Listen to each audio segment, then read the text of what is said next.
Hello, YouTube family. Are you ready for the girls and the scoop? I'm Patty Jackson. I'm your auntie of pop culture, and just like we do during the week, we start with a hug. Somebody need a hug. Hell, I need a hug today. I had a busy day. I did. I had one of those days where it was like... But I'm here now, and I hope that you are ready. It's not cute not knowing, and now we're going to know. We're going to take some time to remember a TV icon and legend, Mr. Norman Lear. Boy, did he live a life. 101 years old. Norman Lear changed the face of television. He had been doing TV for some time, but his shows in the 70s, and there were so many shows giving African Americans an opportunity and stories to be told. A Sanford and Son, All in the Family, Jeffersons, Good Times, Maude, moving into the 80s with The Facts of Life. I think maybe that was 90s. He did a lot of TV. But it was these groundbreaking shows in the 70s where he really made his mark. The story with All in the Family, Carol O'Connor, he was a bigot. He was a bigot. I don't even know if that show could be made today because everybody's so politically correct, but he was a bigot. You know, he didn't like his son-in-law. He was just one of those old crabby men stuck in his ways. The iconic scene where he met George Jefferson, Sherman Hemsley. He couldn't see. Black people got money. Some people do think that way, but he made it funny. And Gene Stapleton, who added a human side to him. When you think of the Jeffersons, moving on up to the east side, to a deluxe apartment in the sky. What a funny show. And Sherman Hemsley. And that great cast. Sanford and Son. You know, for years, Red Fox was known for these party records. I remember my parents, because I found them in the house. And you know me, I wouldn't listen to anything, a record, and they was like, put that down. Leave our records alone. And that's when I realized, oh, they're different from the music records, the party records. But he was big on that circuit. And then he put them on TV, and Red Fox brought his friends along. LaWanda Page, he just, that ushered in. When you think about Good Times, Esther Roll, because they originally wrote it, she was going to be the single mom with these kids. And she says, no, y'all got to give me a husband. I don't want to be a single mom. I want a husband. They brought John Amos in. There was a lot of friction because with a lot of shows, Jimmy Walker, JJ, Dynamite, became the star. But they touched on many stories. Remember the child abuse storylines with Janet Jackson? So many stories. I was glad to see at one of the celebrations for Norman Lear, he came together with John Amos. And they became at peace with each other because John Amos, he left the show because he didn't like the buffoonery. So they killed him off. The famous scene, Esther Roll, Florida. Damn. And then they made Jimmy Walker the central part of the show. Maude, B. Arthur, strong. But that abortion storyline was the talk of the town for a long time because these subjects weren't talked about. Interracial relationships were really talked about. And he tackled subjects that others didn't want to talk about. Love The Facts of Life, that great show. And he did so much more TV. Mary Hartman. But what he did, that door that he opened, whether people like the characters or not, he ushered in an era of television where you truly saw African Americans in a whole different light. And the shows are still in reruns today. But growing up during that era with our parents and TV and you just remember. And Norman Lear, he was just a brave man for putting blacks on. storylines that people didn't want to talk about. How do you make a bigot funny? Tackling. I'm telling you, just tackling everything. He was a living legend for a reason. And I'm telling you, in one of these specials where they celebrated him, remember a couple years ago, was it before the pandemic? They were doing like redoing scenes from Good Times and stuff like that. And John Amos made, like a cameo appearance. I was so glad for them. Because it hurt when John Amos left Good Times. It was like, you missed the dad being on the show. Norman Lear, he lived to be 101. You talk about living your life. I always say you got 4 quarters in your life. Well, he went a little over that 4th quarter. The 4th quarter is when you're 75 and up. If you live that long, it's good. And if you live that long and you still got your faculties, that's even better. Norman Lear, a TV legend who changed the face of television. May he rest in peace. A lot of stories today. More charges for Puffy. Y'all know I'm old school. I still call him Puffy. This time, a girl said she was gang raped by Puffy. She was 17 back in 2003. Well, they done really made Puffy mad. He took to social media. Oh, wait. Let me do this real quick. Because I want to read the statement. I saved it. Puffy is mad. And he said, enough is enough. Y'all know I'll be needing my glasses, so let me put my glasses on. This is the statement that Puffy did. Enough is enough. For the last couple of weeks, I have sat silently and watched people try to assassinate my character, destroy my reputation and my legacy.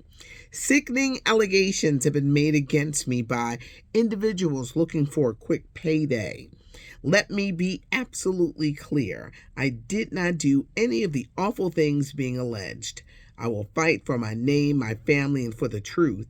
Sean Diddy Combs. You see, he wasn't calling himself Brother Love with that statement because he had changed his name. He paid Cassie off so quick, I still feel the whiplash in my head saying, what happened?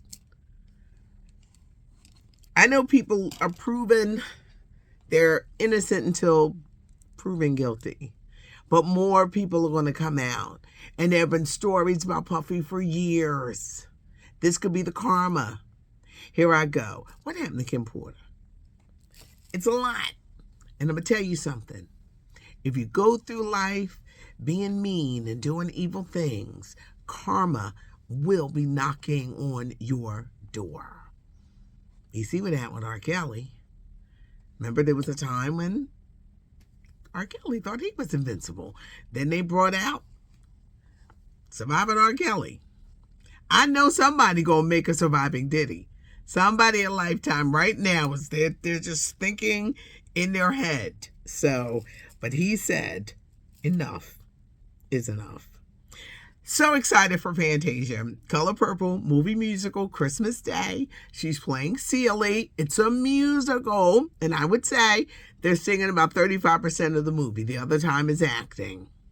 I'm so happy for Fantasia. She's looking amazing. And she's coming out with her own wine brand. Yes. She is coming out with her own wine brand. And Fantasia is one name you're going to hear during the award season. Golden Globe, Academy Awards. You're going to be hearing this news in the next few weeks.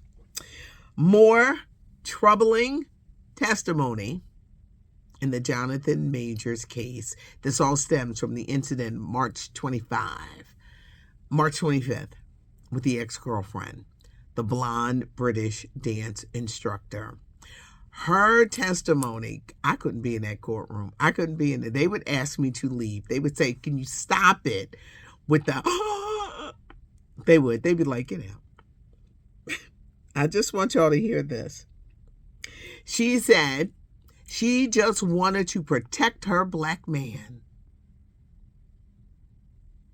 because he told her stories about how the police are against black men. That's why she wanted to change her story, but at the same time, she needed help because of the altercation. And that's when the cops arrested Jonathan, when she was doing stuff too. She claimed that after he beat her, he would want her to act like Coretta Scott King or Michelle Obama.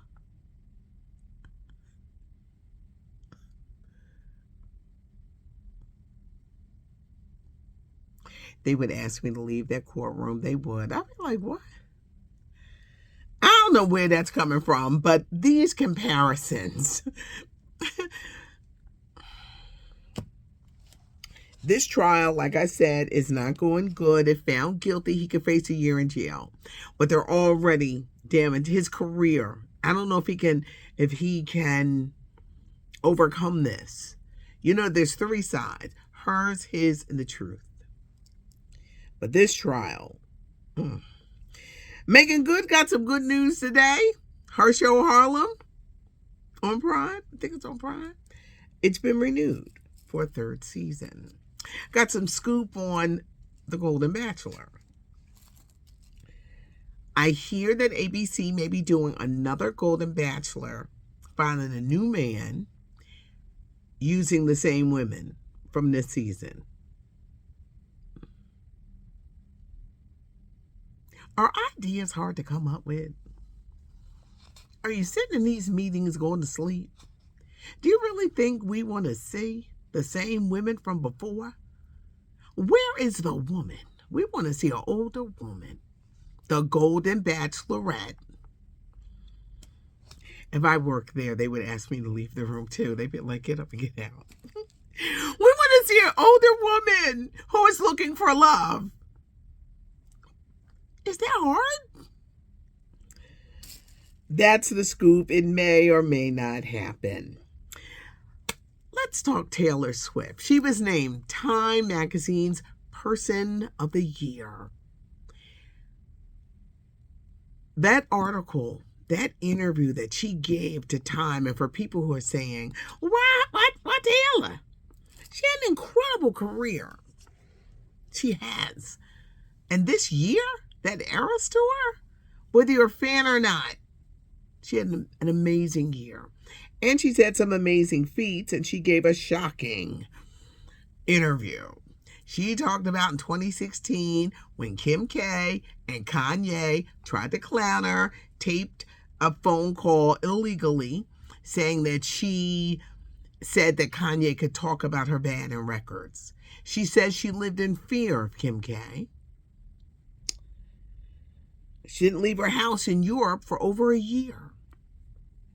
She talked about her career and getting the rights to the masters of her music, her songs, which was a big win for recording artists across the world who don't realize what they're signing and they no longer own their music. She got it back. She said basically, trash takes out itself. How did she get in line for the Eras tour? It's hard.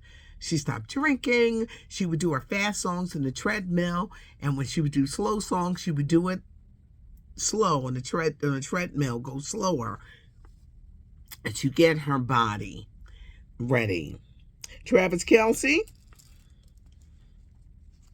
she said, this is the real deal. She said, it's a man. And they've been dating for a while. I thought it was an interesting interview. I know Kim K's people are,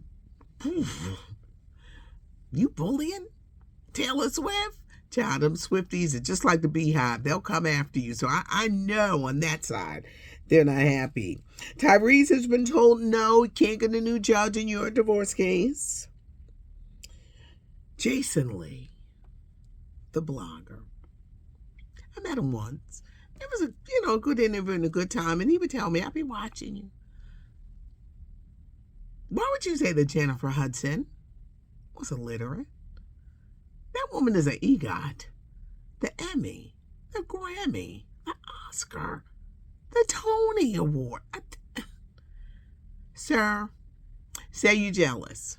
Say you're jealous. Say you're mad. But don't. That's not a good look. Because everyone is like, who's illiterate? Not Jennifer Hudson. You may not like that talk show, but you ain't got to call her illiterate. Because that woman is the bomb and she could sing. And she's to be respected. Didn't get that, Jason. I think that was a big no. And I hope that you feel it in your heart to say that you misspoke. I hope you're not going to stand 10 toes down on that. Because that was a hurtful statement. Amy Robach, TJ Holmes, their spouses are dating each other. You know what when that news came out, it knocked the fact that Amy and TJ have their own podcast. That'll be interesting how that comes out. You know I want your comments. You know I want you to see your comments, and there's so much that I gotta bring up. But today was a head scratcher between, that Jonathan Majors wanted this woman to act like Coretta Scott King and Michelle Obama. Houseway. Taylor Swift being brutally honest about her feelings about Kim K and Kanye. Puffy, he mad. Will he have to pay off more people? Remembering Norman Lear, the TV legend. And Jason Lee, please, people ain't not going to let you go around disrespecting. She's an EGOT. She's a black woman who's accomplished a lot and an amazing talent. Stop. Sometimes you got to be like, I'm jealous. But to call her illiterate, not a good look. Leave a comment, because y'all know I'll be wanting to hear from you. Subscribe to the channel. You never know. And there's so much. Maybe this is a little holiday treat before it slows down. But subscribe to the channel. You will never miss a thing. And give us a thumbs up if you like the video. I appreciate you guys. I know I needed you, because I did. I had one of them days. I had one of those days.